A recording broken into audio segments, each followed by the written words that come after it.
Hi, everyone. Happy Wednesday. It's Wednesday, right? My name is Jen Walker-Wall. I'm the founder of Work Wonders Careers, and I'm here with our monthly pep talk for March, which is 5 milestones to help you break down your job search. So I am very excited to dive in. Let me just make sure all of my tech is queued up. Oops, let me make sure I've closed all of that as well.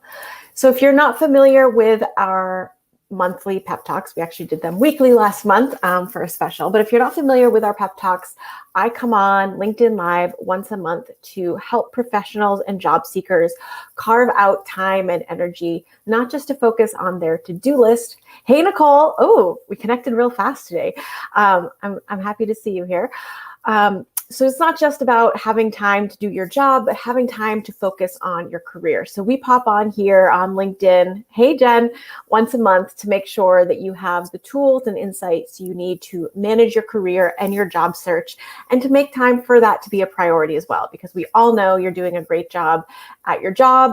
We want to make sure that you're moving in the right direction for your job search as well. So if you are here and watching, feel free to say hi in the comments. I see Jen, I see Nicole, which is awesome. Happy to see folks today. And I'm going to pull up my notes and get started while people are getting here. Hi, Andres. Nice to see you. I hope I'm saying your name correctly. Before I dive in to share what the milestones that I think are so critical actually are, I want to share why I think milestones are a helpful framework for job seekers especially. But there are milestones for all kinds of professional pursuits and achievements here. So I think that they are really critical because something we emphasize a lot is having achievements and hallmarks of a job search that are within our control. There's so much in a job search that feels outside of your control. Like ultimately, you need someone else to offer you a job, but you don't need someone else to help you identify a hallmark or a milestone that you should be pursuing as a way to get the job interview or the job offer that you might be pursuing. And so often people think they're just reliant on someone else to kind of tell them they're on the right track, but we want our clients to be able to use internal metrics to make sure that they're on the right track. So that's what we want to offer today, are some things that you have control over that you can do on your own, independent of sort of the other stakeholders in the job search process. Oh, I see a bunch of people popping in. Hi, Kathleen. Hi, Melinda. Oh, awesome. Hey, Audrey. Nice to see you here. Oh, nice to see so many familiar names and faces.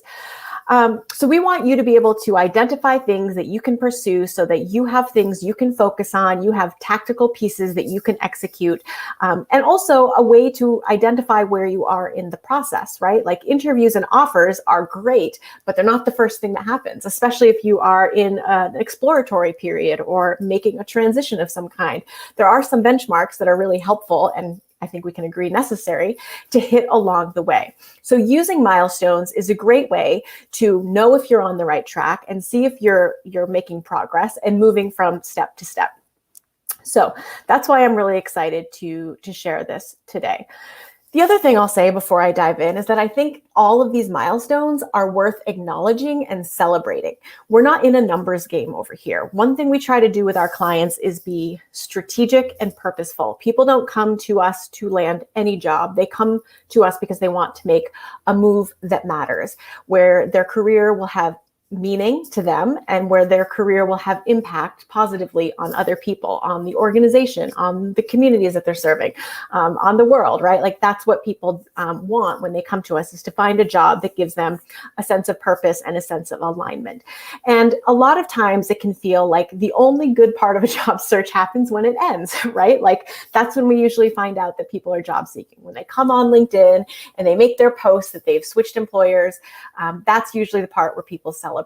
But I really want to encourage you to identify and use these milestones as markers and points of celebration for yourself. It's a very long process. if you don't do any celebrating or acknowledging along the way. And a lot of our clients make tremendous progress in terms of gaining clarity and focus and confidence and traction. And we don't want you to put your celebration in someone else's hands. We're pro party at Work Wonders Career. So we really want you to be celebrating and resting and acknowledging all the work that you're doing along the way. And having milestones can be like a clear marker of a benchmark, of a place to stop and rest and celebrate and acknowledge where you've come, how far you've come. So let me see, let me just make sure. It's so hard to get everything all lined up perfectly here. Let me check the comments. All right, awesome. Hi, Natalie, so nice. Natalie, it's good to see you. I think you sent me a message last time about my scarf that I really appreciated, and I thought of that today. So milestone number 1, which sounds simple, but it's not. You can articulate what you want more of, what you want less of, and why certain opportunities are compelling or not to you.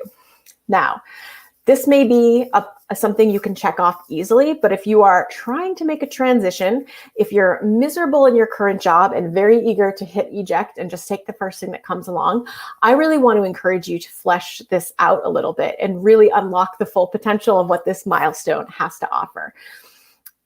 If you find yourself saying things like, I'm all over the place, I have no idea what I want, it can really feel like your job search success and end is very, very, very far away. But what I often think people miss is that career clarity is not necessarily a job title. That's not what we ask clients to use as a benchmark of success here.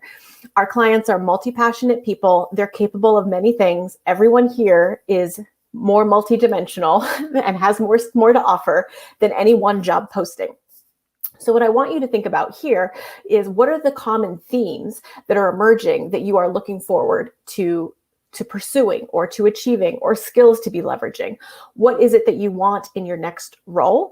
And how can you start to identify and articulate that and write that down, document it if you feel like that is currently something that's out of reach. So here's why we want people to have clarity over what it is that they want to pursue, right? Like, why are we asking people to do this? Because we want people to be able to select opportunities to apply for and prioritize opportunities to apply for. We don't expect you to be applying 24/7, but there's going to be weeks in your life where you probably don't have the energy or bandwidth to apply to multiple jobs or 3 to 4 jobs. And so you want to have a good sense of your own priorities and goals so that you can map those onto opportunities and prioritize them accordingly. We also want you to be able to share your interests and goals with your network so that people can put interesting opportunities in front of you or refer interesting opportunities to you if that's the case. So you need to be able to communicate what it is that you're looking for so that we can help you find it. You want to be able to understand the threads and the themes in your work so that you don't feel so all over the place, so that you can take ownership over your skill set and interest in your own way and give yourself credit for that and successfully map that on to different kinds of opportunities. We also want to know what's important to you, because as you have interviews or informational interviews or even just conversations with people who may have some insight for you, you'll have questions to ask. And so having this clarity about what's important and what it is that you want to do helps inform what it is that we want to ask. Clients always ask me, like, what should I ask in this conversation, or what should I ask in this interview? And I always respond with, what do you want to know? This is really dependent on you and your goals and your interests. It's going to vary from person to person. And so we really want to empower you in this step to be clear about what it is that you're looking for and ask about what it is that you're looking for here. We also want your job search to have boundaries and for your goals, like for you to have expectations for your job search. Now, I know that a lot of people are eager to land new jobs, but that doesn't mean we want to entertain everything or anything that comes our way. Most people don't want to do that. So by articulating what matters to you, by articulating a set of priorities, you have criteria that you can reference and, put yourself in a position to be selecting opportunities and prioritizing and pursuing opportunities that are really in alignment. So you'll know you've unlocked this milestone. I'm using the term unlocked. I feel like it's a game over here. So you can easily review job postings and select roles that appear compelling to you. You can share your goals and interests more confidently with friends and colleagues. So when people say, hey, what are you looking for? You have the language to really share that with folks. Multi-passionate and generalist people who work in a broad range of skills. Let me know if you're here. If that's you, it's definitely me. You'll be able to articulate your interests and skills beyond job titles. You'll be able to understand why you have these more dynamic range of interests and skills, and how it might map on to different kinds of opportunities. And you'll have a list of potential questions for opportunities that you may be thinking about. For people who are making a change, or who are really unhappy in their current work, or who feel really disconnected, this is an important step. Like, it's really important to tune into what's going to work for you, because if we don't have that clear, that's like the North Star of the whole process. So without your goals and your needs and your expectations and your priorities, we're like a ship sailing, like we have no map, we're just adrift. So this first milestone is really kind of the basis around so much of what we do to be strategic. Without this level of clarity, or pursuing and cultivating this level of clarity, right? It doesn't come from nowhere. It's very difficult to set a strategy in motion here. Yep, generalist here. Yes, I feel ya. I'm with ya. Milestone 2 is when you can begin to articulate your relevant and transferable experience for different kinds of roles, and/or your resume is generating interest in your candidacy. So this means when you're applying for jobs, you're hearing back, but the step that kind of precedes that is knowing that you should be using your resume to speak to other people's needs. So once we've gotten really good at identifying and owning our own interest and mapping that onto potential opportunities that are posted and available, we also want to focus on getting really good about using our experience, not just having experience and sharing it, but using our experience to build a narrative around how we can help other people, how we can serve and meet other people's needs. We can absolutely use our resume. We can use our cover letters, our networking conversations, our LinkedIn profiles to communicate this kind of value, and not just share about ourselves, but keep in mind other people's needs. So when I'm writing LinkedIn profiles for people, one of the things I ask them to submit to me are like 2 or 3 examples of their job. Now, a resume might be customized for any one of those jobs, right? Like, we might use a summary of qualifications to really tailor that resume. But your LinkedIn actually needs to work for the breadth of the roles that you're applying for. So it's really important that you keep that piece in mind. And that's what we mean about being responsive to other people's needs. Now, there have been times where, as a job seeker, I tailored my LinkedIn for a very specific job because it was the only one I was applying to. But for most people, you're applying to multiple jobs and you want to be considered for multiple things. So these tools have to work for you, and that means they're going to look slightly different. When you show up with the breadth of everything you've done, you just send someone a chronological resume that goes all the way back. What you're saying is, look through this and see if you can figure out if I can meet your needs, if I can fill this role. You may not know you're sending that message, but that's the message you're sending. And what you really want to do in your communication, especially if you are interviewing or applying for a specific role, is say, like, here's the experience that you're looking for. Make it really, really easy. And that's an internal job and an external job. You need to be able to really articulate the bits and pieces that other people are asking for in any given job posting. I pay attention to the qualifications for this. And then you need to concisely and clearly convey that information. You've probably, if you're new here, I use summary of qualifications in my resumes. If you're not new here, you've almost certainly heard me talk about this strategy before. But this is a real big difference between people who get traction applying online and people who don't, are people who take the time to kind of tailor their resumes. Just like if you were to reach out to someone using a blanket generic email, you might be successful. But if you were to say something really specific about their experience that was compelling, or point out that you both went to the same college, you probably increase your chance of hearing back here. So milestone 2 is about communicating how you can help people, hiring managers, teams, organizations meet their goals and needs. So if you're looking to kind of work and chip away at this piece, like if you're sending out a lot of resumes and you're hearing crickets, here are some things that you can do.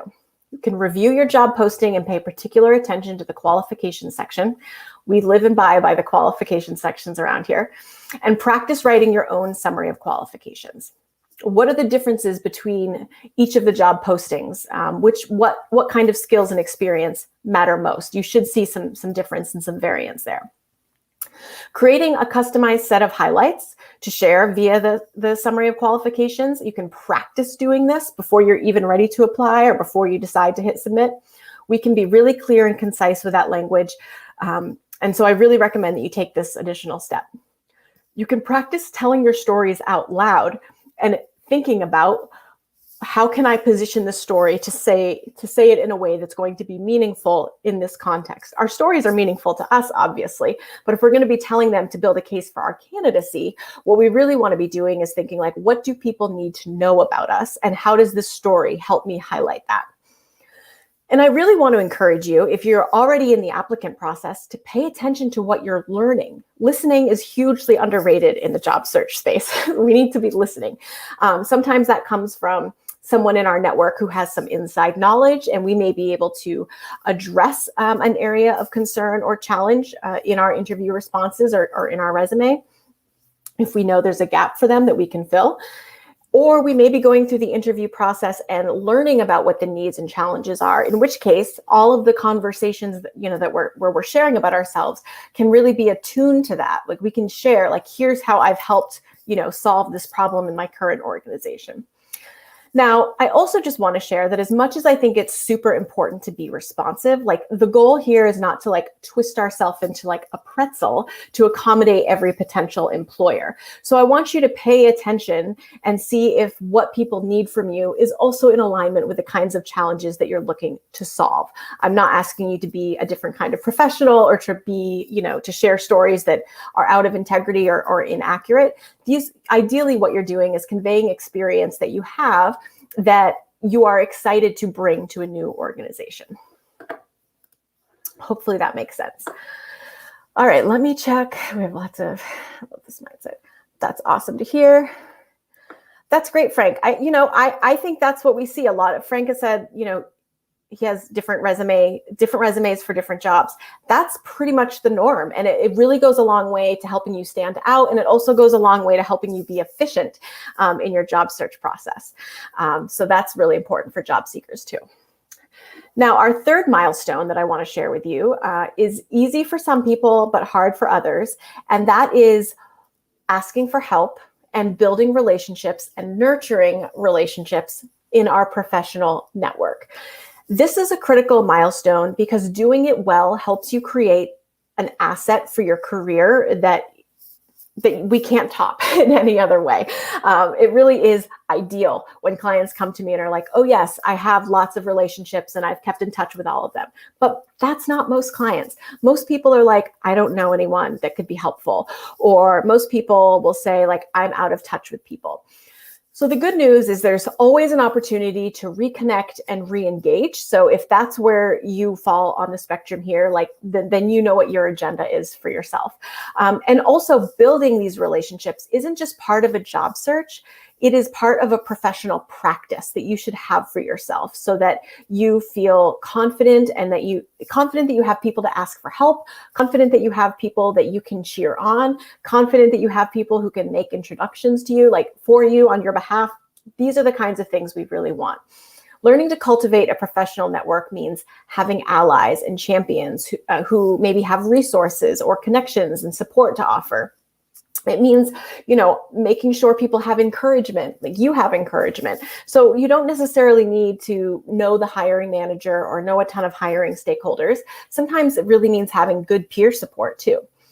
So we see people in our community, Work Wonders & Co., they're amazing at connecting with one another. So people are sharing their networks and making introductions for one another. They're getting together to co-work. They're doing mock interviews with one another. They're sharing experiences at different employers as either a staff or a job seeker.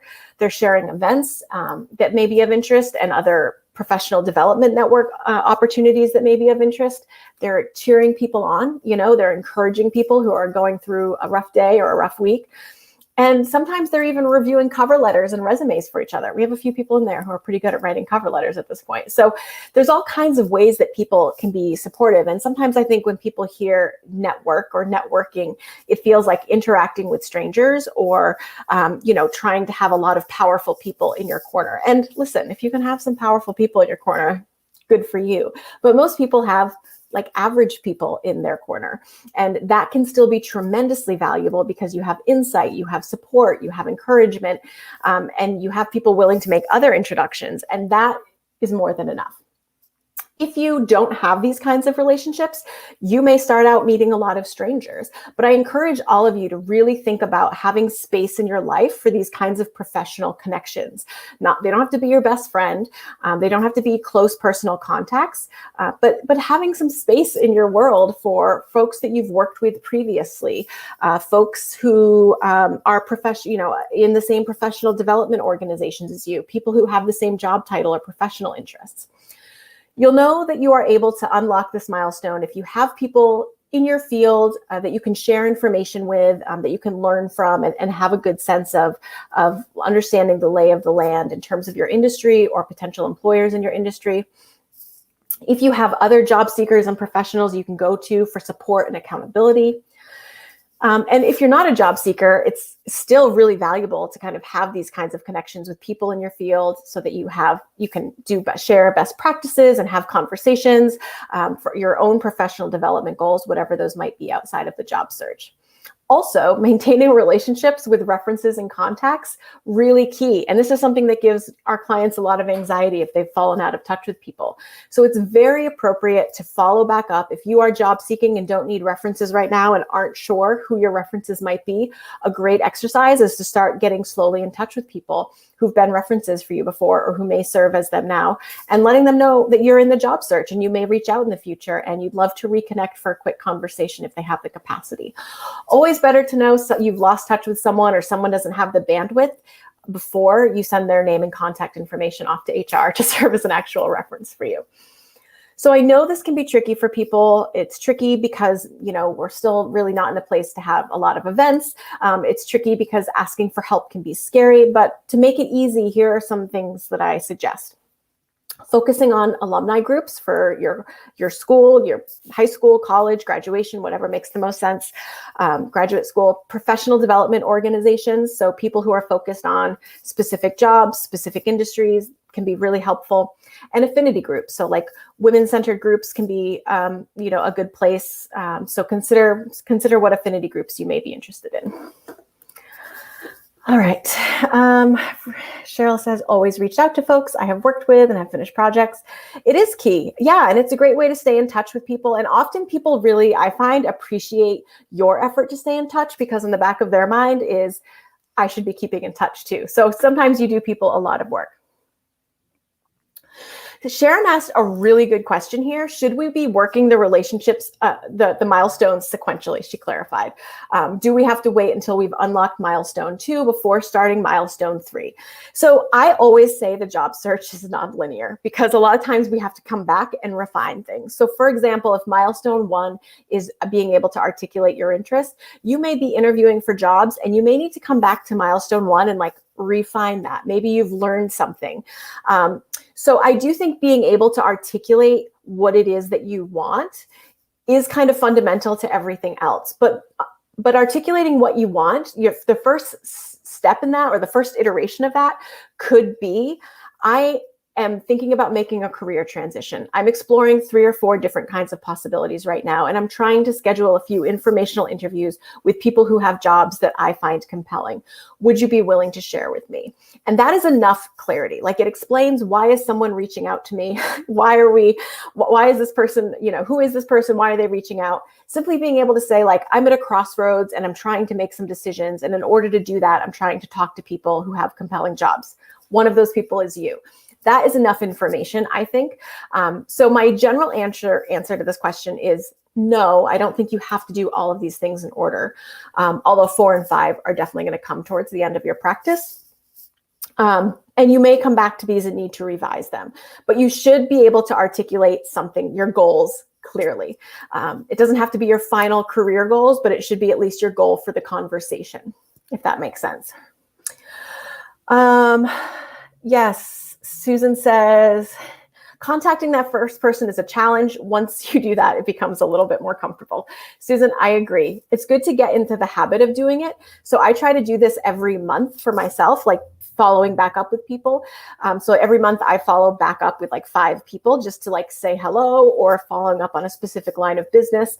And now I just know that it's like part of my routine. I don't really have to think twice about it. Peter, the meeting is always recorded. I hope your dad's okay. Thanks for being here. Yes, these are always recorded. You can always watch the replay over on the event page. Okay, so let me go back. So we're at milestone 4 and milestone 5. So if folks have any questions, because we're towards the end of today's content, feel free to drop those questions into the chat and I will be sure to answer them before we wrap up today. But milestone 4 is really important, and it's learning to ask for what you need and or being willing to negotiate. Most people treat the job search like an audition, but a great job is about a great fit. And that doesn't require us simply performing perfectly. It's about being discerning and potentially advocating for ourselves.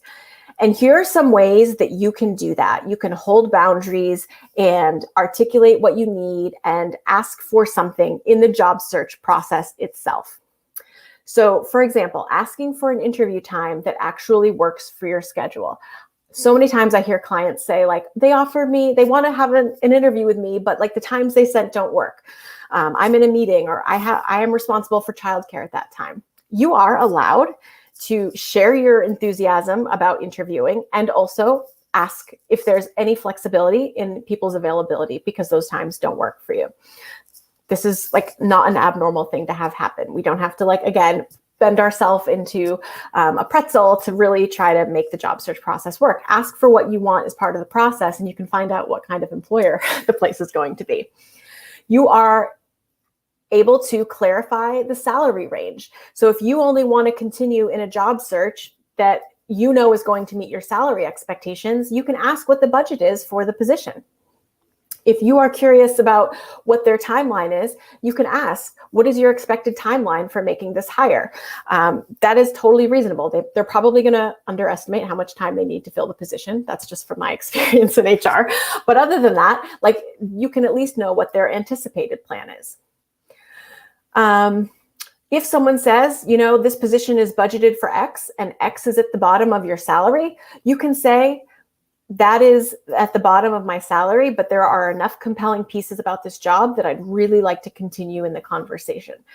Just had a client do that today, and the person responded, still really excited to talk to you. And that creates some opportunities to potentially negotiate away from the low end and towards the higher end of your range down the line, even in the early stages of the conversation. You can also take a moment to gather your thoughts before responding to an interview question that you've never been asked before. So I always encourage clients, if you get a question out of left field, you can always say, thank you for that question. No one's ever asked me that before. Let me take a second to think about that. Now, you only have a few seconds to think about that. I'm sure I don't need to say that. But it's a way to just acknowledge, no one's ever asked you this, and you want to take a really thoughtful response to responding. You can use the interview to ask what matters to you. Again, just like I said earlier, what matters to you, you need to ask about. So think about how you might frame some questions. One of the things on this list here is inquiring about poor or negative Glassdoor reviews. We've had clients do this. And so it's really important to know what you're getting into. And so you want to set yourself up for success. And if people are going to be defensive or angry or inflexible, you have to imagine the hiring process is where you're going to be treated the best. And if it's unpleasant or difficult to navigate, maybe you can extrapolate to what the professional experience might be like in this place. So don't yes your job search to death. If you have boundaries or constraints, try finding a way to articulate that. We do a ton of work around this with our clients because it comes up all the time that people want to ask or they want to maybe withdraw if it's not the right fit. So this is really, really critical. Now, the 5th and final milestone, which is one that's painful, but also we love to see, which is actually learning to walk away and withdraw from opportunities that are not the right fit. I know I know that it's 4:30 Eastern time, and you are all turning into a LinkedIn Live, not to generate interviews and offers that you don't want to accept. You're all trying to get offers that you are excited about, and I want that for you too. But there will be times when you will get offers that are not the right fit. There are red flags. There are unreasonable expectations. It's outside the scope of what your priorities are.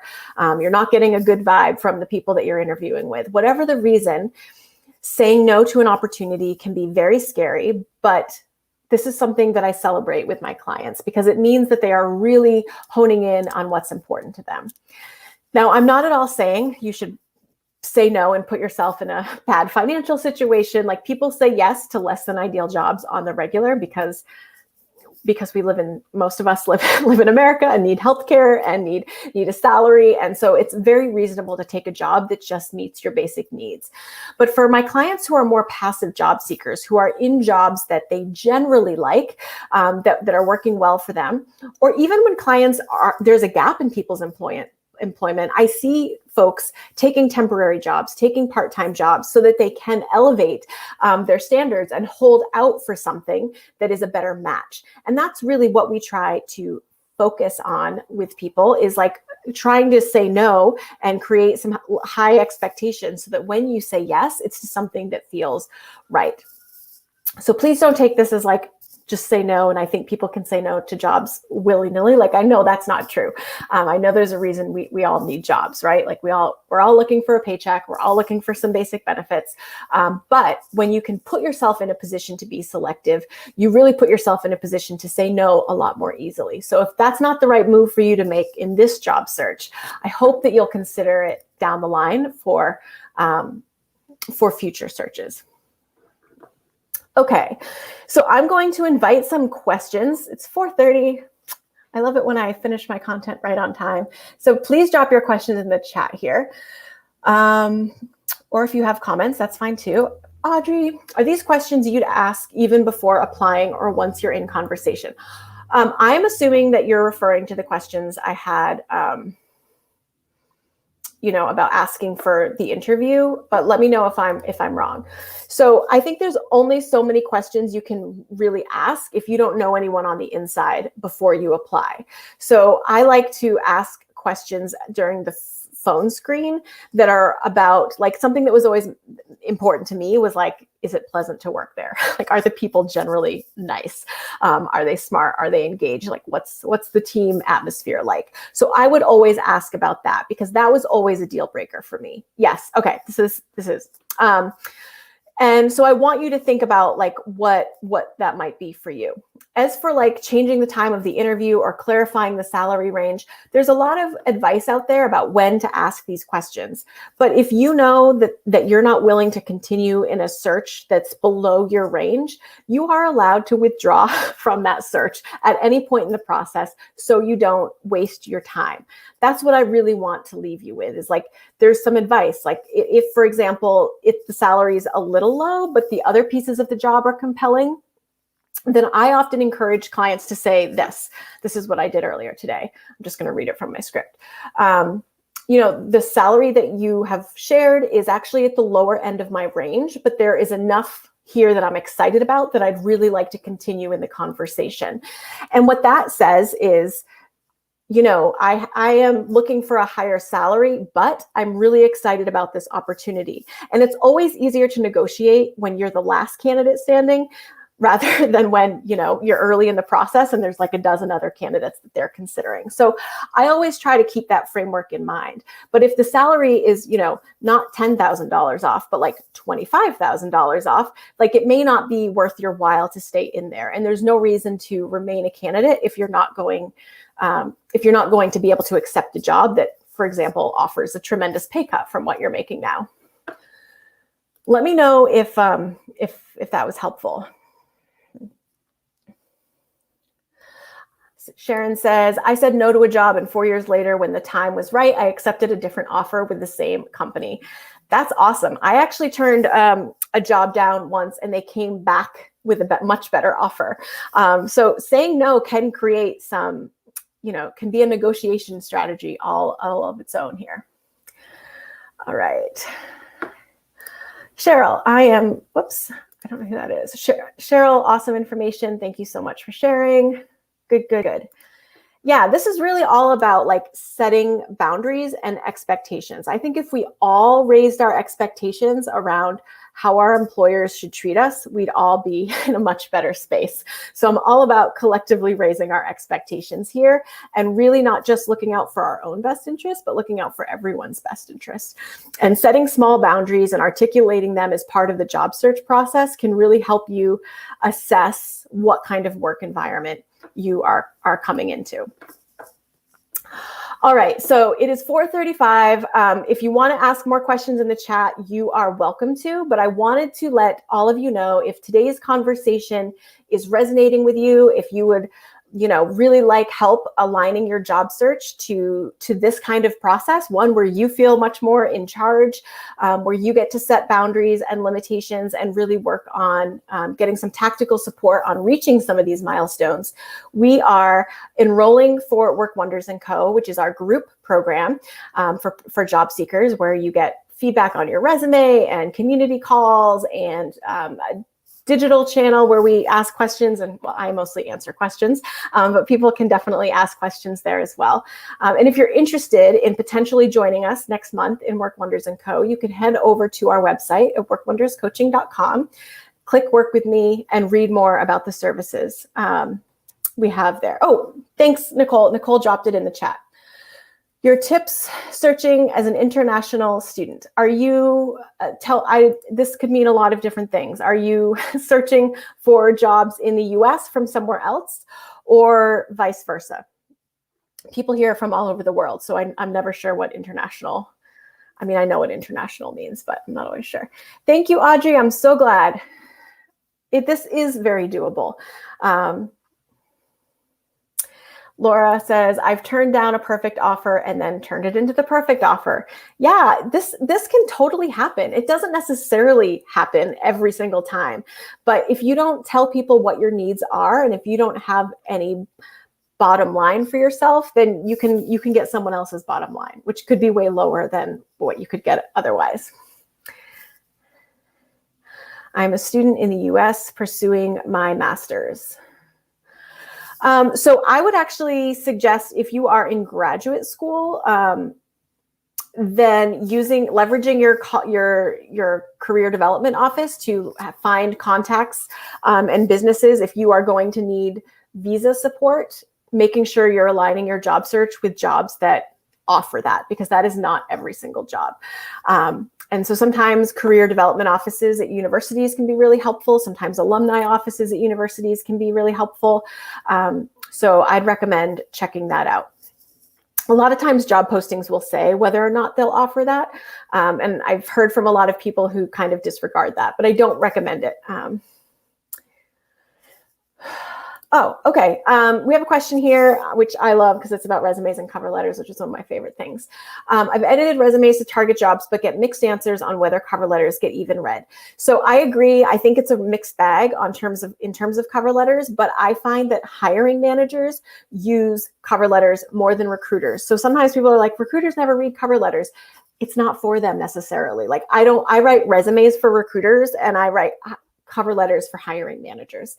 That's something I just try to keep in mind. Sometimes recruiters, like I read everything candidates submitted, but I'm nosy. So not everyone has the time or bandwidth or interest in getting into the nitty gritty. So if the job posting says include it.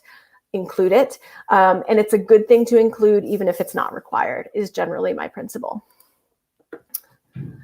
Along the lines of Milestone 4, how might you convey your fit for a job that you're excited about, but probably not the top fit candidate? My immediate thought is salary concessions. It's not mine. It's not mine. The salary is going to be based on the qualifications and the responsibilities. So I'm not necessarily, if you're going to be doing the job, you might not want to concede on the salary right away. So how would you convey your fit? So I'm going to kind of reframe this question, and maybe the person can let me know in the chat if this is accurate. But what I'm hearing is like, how can we convey our fit if we're not perfectly qualified, if we don't check every single box? So what I want you to think about is how are you qualified for the job, and see if you can share that. There's so much experience people have that's not perfect, but is still relevant. And that's what we're trying to convey here. Might they prefer a candidate who looks exactly like they've laid out on paper? Sure. But we shouldn't take ourselves out of the running, because honestly, if you've been a part of a search process, you know that priorities can shift pretty quickly once they start meeting people and talking to them. So I would encourage this person and anyone here to find a way to ask themselves and to articulate how they have that relevant experience and to convey that. So for example, I'm working on a resume for someone who has like almost a decade of experience in digital marketing, but it's not all in the tech industry. And so to really give her credit for her career and position her for more senior roles, we're referencing the years of experience she has in marketing in its totality. And then we're naming the domains of expertise. So we'll say digital marketing professional with 10 years of experience, including A, B, and C. She doesn't have 10 years of experience in C or B, but like these are the parts of her work that she's had over the years. I always feel like I have to like peek up over these comments that are long. How many years of experience should LinkedIn page outline? Over 15 years or a different period of time? I think it depends. I probably at this point have more than 15 years of my experience on LinkedIn. So if you find like the last decade is most relevant, you could keep it to relevancy. Otherwise, I think obscuring the length of your career seems like is like a short-term strategy to getting your foot in the door. And I don't necessarily prefer it for clients who have more than 15 years of experience. Mark says, any insight into how to show you are competent to perform a role, even if you don't have lots of direct experience that's being sought? Think about how you can position your experience as experience that's being sought. I want you to think about those qualifications because here in the US, those are about like equal opportunity compliance. So you are supposed to have those qualifications. You are supposed to have that experience.